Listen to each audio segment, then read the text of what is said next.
Hello, I'm Paul Larson.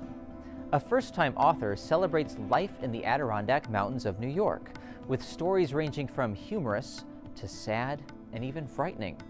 Artist and author Mary Paladin lives part-time in Brant Lake, New York.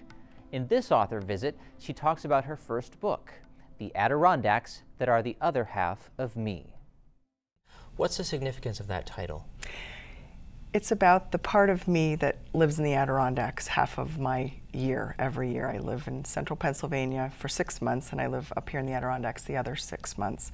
I've been coming to the Adirondacks for 55 summers, so I felt it appropriate that I title it such. Now, how were you first introduced to the Adirondacks? My parents came up here when I was 6 weeks old, and we stayed in a cabin that my uncle had. It wasn't my dad's idea of a wonderful vacation, but my mother loved it, and I loved it, and my father grew to love it eventually. So what part of the Adirondacks do you live in, and what months of the year? We're on Brant Lake, and that's in Warren County, and I'm there from like June 1 to October 1. And the other half of the year, you're in central Pennsylvania? Yes. Why did you want to write this book? This book has always been in the back of my mind. I've always had these stories in my head, and they've I even make a remark in here that they've always pounded against the sides of my brain, and I had to, at this point in my life, I just wanted to get them out there in case there was an opportunity that perhaps I couldn't someday. What makes the Adirondacks so special that you like to write about them? I think it's one of the most beautiful places on earth. I love the colors, I love the scenery, I love the people. I like the feeling that it provides me when I'm here. You wrote a story about an incident that happened at Santa's workshop, about an encounter with a goose at this theme park. Would you like to read a little bit of that for us? Certainly, sure I would. When I saw his eyes, I knew that was not a very nice bird. He began to honk. He began to flap his wings. He waddled, high speed, directly toward me. I began to get frightened. I dumped the food, I turned and tried to run. But it was too late. He was next to me and he was hungry. Apparently he had not noticed that I had thrown all the food onto the ground. Either that, or he was a meat eater and 5-year-olds with a special of the day. I sidestepped to save my skin from the honking, spitting, flapping, waddling brute that had set his sights on me. I remember thinking he couldn't hurt me badly. Nevertheless, I was scared. He managed to get under my feet and trip me, pecking at my hands. I tried to bury them in my pockets, but he had grasped my sweater with his huge gray beak. He shook my sweater and me back and forth. The fleshy part of his upper beak undulated like jello falling from a mold. He flung his wings forward and hopped up and down on his leathery legs. He squawked, spit, and carried on terribly. He made one heck of a scene.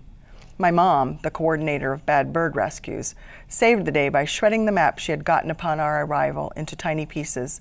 She tossed them off to one side as the goose ran to snap at the bait. She grabbed me and we hightailed it out of there. My dad, the keen photographer, had the choice of coming to the aid of his one and only child or to get it on movie film.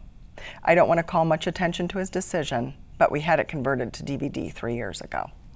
So your mom saved the day, but your dad is the one who's capturing all of that footage. Yeah. How long have you been writing?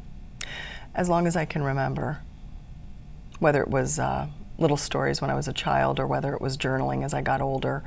In my adult life, I had a business and I wrote, business reports. So at some point in my life, I've always written something.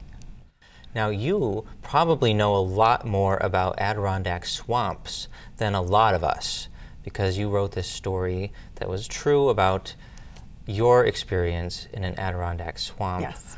When a friend of yours talks you into disobeying your parents, going into a swamp area. How old were you? I think about 8.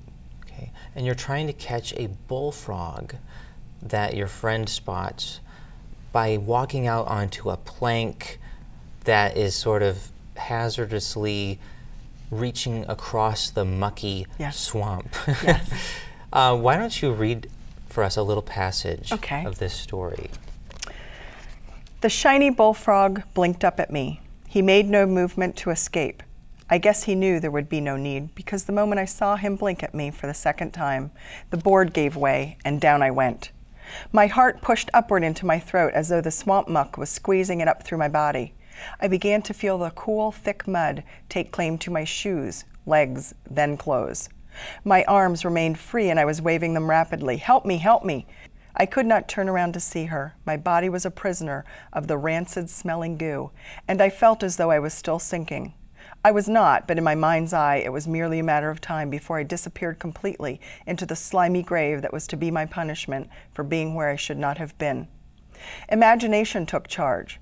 Instead of the bullfrog in front of me, I saw an endless slithering parade of the dreaded water moccasins, which, according to my friends, were said to be in abundance in the swamp. They were gliding toward me, their devilish forked tongues and venom-dripping fangs salivating for my flesh. I can't lift you. I'll get help. I should have been offended, but she meant it exactly the way it came out. But I, at that moment, didn't care. Don't leave me here alone. The snakes. What about the snakes? But she was gone. I was alone. So were you really afraid for your life? Oh, yeah. Only because I'm so afraid of snakes. Yeah. More than drowning. I was afraid of the snakes. Really? Yeah. Okay. Because I was going to ask you, how did it feel just physically in that swamp? After the, top few inches that's warm, it becomes very, very cold. And the farther down you go, obviously it's colder and colder, and you just feel as though you're being pulled right under. Certainly not with the movement of like quicksand, I would imagine, but still just the fact that you're sinking and there's nowhere to push to get yourself out of it. But really, you're afraid more of the snakes.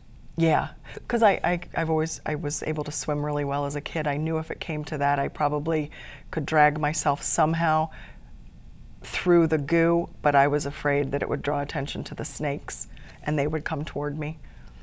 All right, so if that had gone on much longer, your survival instinct would have kicked in and you probably would have swam. Either that or I would have had a heart attack. I don't know, one or the other.